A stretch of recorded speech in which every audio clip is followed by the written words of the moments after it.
Picture this, the sharp rip of fabric echoing through a perfectly manicured suburban dining room in upstate New York. Like the sound of a heart tearing in two. My mother, Patricia, stood there with fury in her eyes, clutching the mangled remains of Emily's teddy bear, the last whisper of love from her birth mom. Gone too soon from cancer. Your real mom's dead and buried, she spat at my 8-year-old daughter, her voice cold as a winter grave. Grow up already. Emily's wail pierced the air, raw and unending, as stuffing fluttered to the floor like fallen snow. In that frozen moment, something inside me snapped, not with screams or fists, but with a quiet, burning resolve. This wasn't just about a toy. This was the culmination of years of swallowed pain. The final betrayal that would cost them everything. I'm Sarah. And this is how I learned that sometimes the deepest cuts come from those who raised you. And the only way to heal is to walk away, leaving them to face the void they created. Let me take you back. Because to understand that night, you need to feel the weight of the years that build up to it. Growing up in our cookie-cutter neighborhood outside Buffalo, I always knew my place, the shadow to my sister Rebecca's spotlight. Rebecca could burn toast and Dad would call it gourmet. She'd flunk a class and Mom would coo about her creative mind. Me? I clawed my way through law school on scholarships. Built a career as a corporate attorney handling high-stakes mergers, pulling all-nighters until my eyes burned. Their response? A shrug. Sarah's always been the smart one, it's no big deal. As if my successes were accidents, not blood and sweat. Rebecca drifted through retail gigs and failed startups, always landing on her feet because the family safety net was there, mostly funded by me. The reliable one. But I was the afterthought. The one expected to fade into the background while they basked in her glow. Then came Ryan. My rock. He's a civil engineer. The kind of guy who designs bridges that last steady. Thoughtful. With a quiet strength that made me feel seen for the first time. His students from community college workshops rave about him. Colleagues trust him with million-dollar projects. But to my parents, he was just an engineer stable. Sure. But nothing flashy. And worse. He came with Emily. She was 5 when we met. Her world shattered after losing her mom. Those big, haunted eyes of hers pulled at me like gravity. I didn't just fall for Ryan, I chose Emily. 2.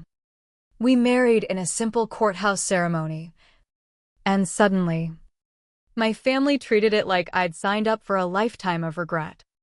Why saddle yourself with someone else's mess? Mom whispered at the reception. A step-it? That's not real family. They saw Emily as an intruder.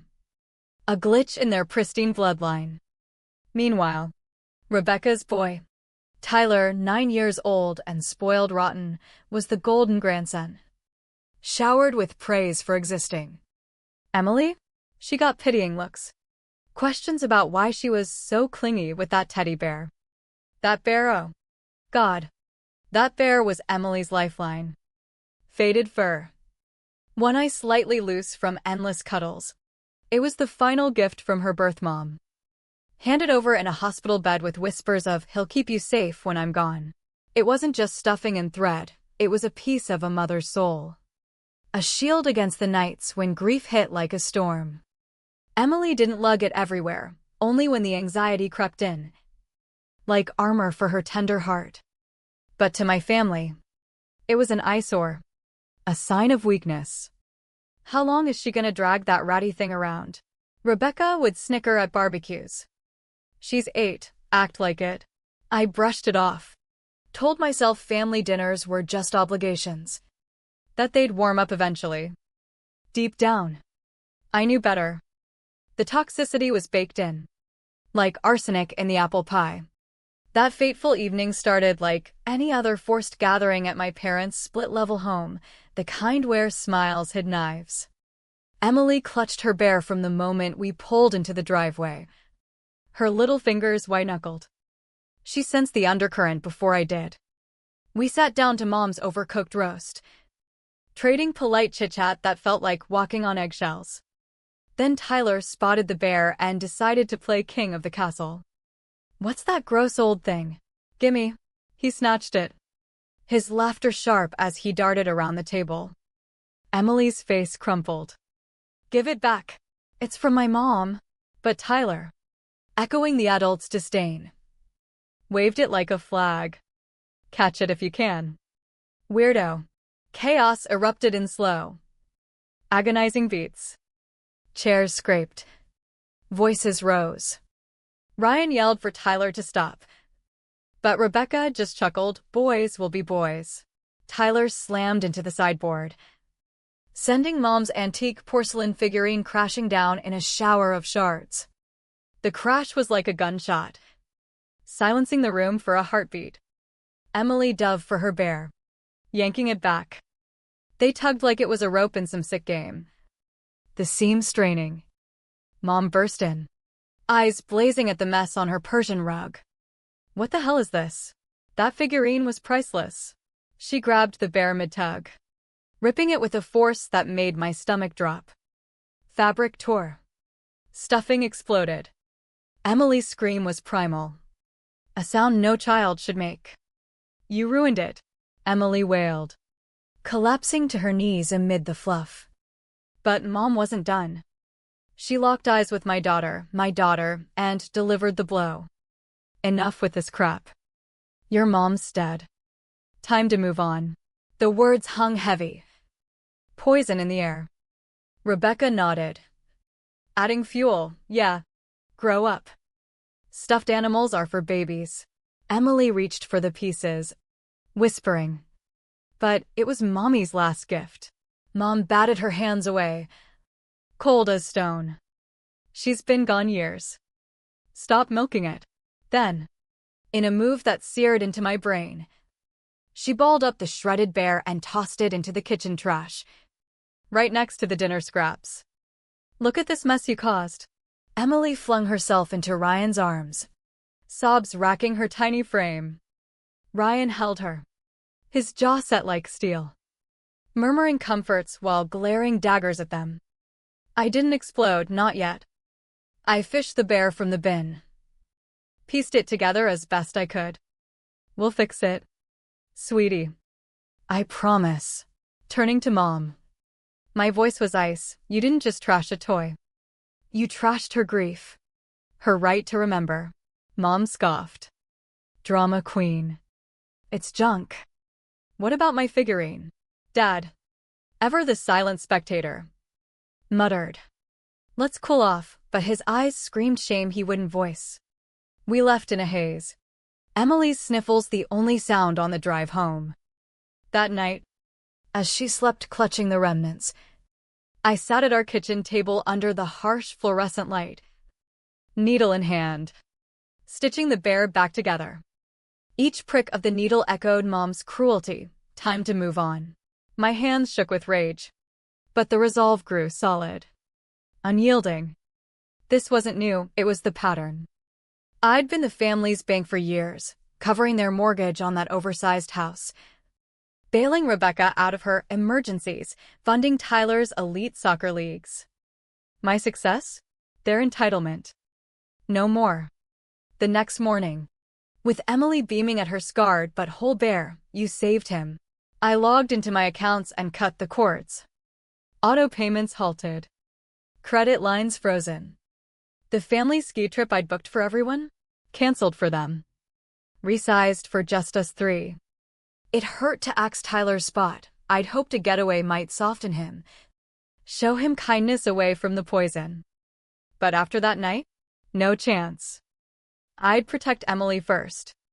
The fallout hit like clockwork. Mom called first. The payment bounced. Must be a glitch. No glitch. Mom. No more money. Silence. Then venom. How dare you? We're blood. Blood that just bled my daughter dry. Rebecca followed. Tyler's soccer fees. Your cards declined. I'm a single mom. I can't swing this. Figure it out. Emily comes first. Voicemails piled up, accusations of betrayal, guilt trips about God's judgment.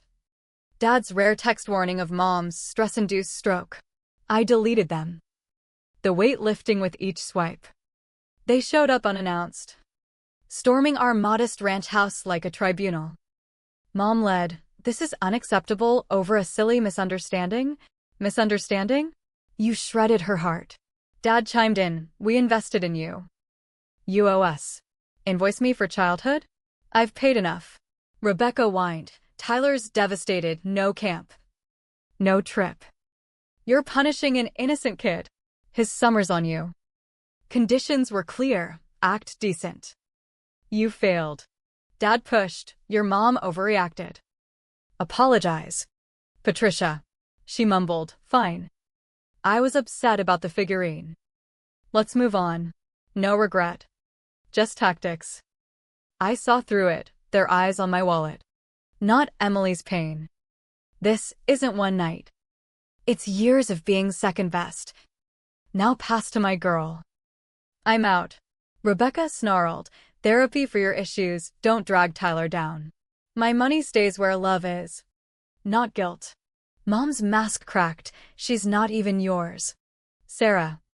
Some other woman's leftover. One fight with Ryan. And poof, she's gone. But us? Real family." Ryan stepped in, "Emily's ours by choice.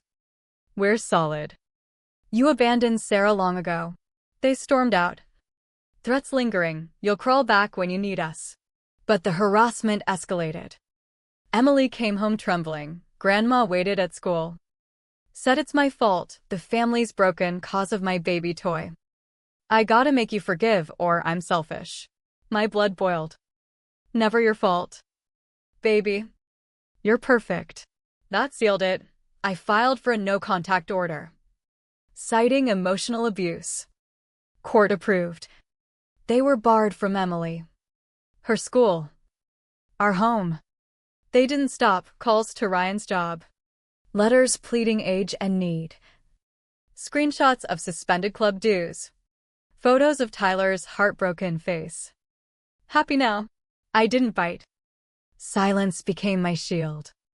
Now, our home hums with peace. Emily builds forts, laughs freely. Her bear a quiet companion, not a crutch. I question sometimes, was I too ruthless? Should I have endured for family?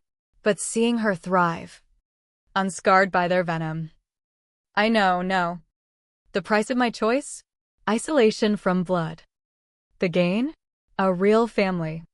Forged in love. Unbreakable. They taught me blood can betray, choice endures. And in protecting Emily, I finally protected myself.